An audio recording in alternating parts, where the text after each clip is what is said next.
Tapesh sir, थोड़ा सा emotions को साइडलाइन रखते हुए करेक्ट पर्सपेक्टिव पे आते हैं। ठीक है, पहला चीज तो ये है कि दो तीन मिथ नरेटिव और ओवरसोल्ड आइडियाज हैं कि ईरान इस वॉर को जीत रहा है, अमेरिका हार रहा है। बहुत सारे ऐसे वॉर होते हैं जिसमें कोई नहीं जीतता।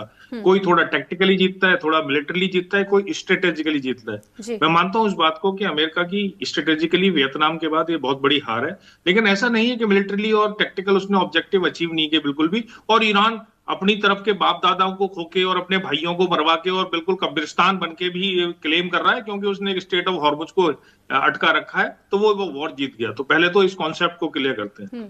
दूसरी बात, इजराइल ने पिछले 20 सालों में कभी भी ईरान को नहीं छेड़ा था, जब अक्टूबर 7 2023 को इससे ज्यादा बारबारिक टेररिस्ट अटैक किसी भी कंट्री के ऊपर इतने लार्ज स्केल में कभी नहीं हुआ।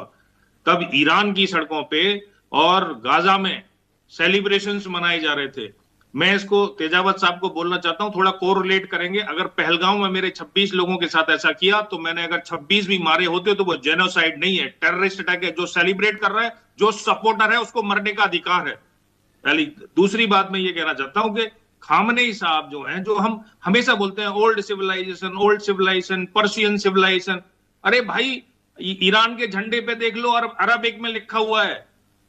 उसने सारी पर्शियन सिविलाइजेशन को खत्म कर दिया खामनेई ने। अरे कंट्री एक अलग चीज है, कंट्री को शासित करने वाला अलग चीज है। अफगानिस्तान को हामिद करजाई ने भी किया, तालिबान ने भी किया। हर कंट्री का मतलब कंट्री की कल्चर से नहीं जोड़ के देखा जा सकता। ट्रंप साहब जो नाटक कर रहे हैं, क्या वो अमेरिका का इतिहास ऐसा है? नहीं है। तो इसलिए कई बार शासक ऐसे आ जाते हैं जो उस देश की सभ्यता को बर्बाद कर देते हैं। हिटलर भी इस दुनिया में आया था जिसने जर्मनी की सभ्यता को बर्बाद कर दिया। सर, और तो इन उसके एयर आज तक स्ट्राइक्स को लेकर के आप क्या अग्री करते हैं कि जो हुआ है वो ठीक हुआ है एक तरीके से, या फिर ये गलत था? और जो हिजबुल्ला की, मैं नहीं, बिल्कुल मैं ठीक और गलत कहने वाला नहीं हूं। मैंने इसीलिए बोला कि पर्सपेक्टिव की बात करते हैं, सही नरेटिव की। हिजबुल्ला एक टेररिस्ट ऑर्गेनाइजेशन है, यूएन डेजिग्नेटेड।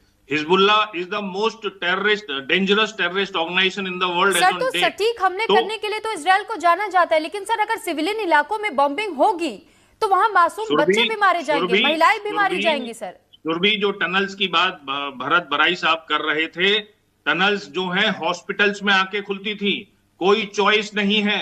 ये टेररिस्ट ऑर्गेनाइजेशन ही करती है ऐसा, एक नॉर्मल मिलिट्री नहीं करती। There is a Lebanese, sir क्या इवैक्यूएट करने का मैसेज नहीं पहले दिया जाना चाहिए? कैसे? अरे कैसी बातें कर रही हैं आप? स्ट्राइक करने से पहले मैसेज कैसे दे सकते हैं आप? अगर कोई छुपा हुआ है, दूसरी कुछ गलतियां भी होती हैं, लेकिन कई बार चॉइसेस नहीं होती। हमारे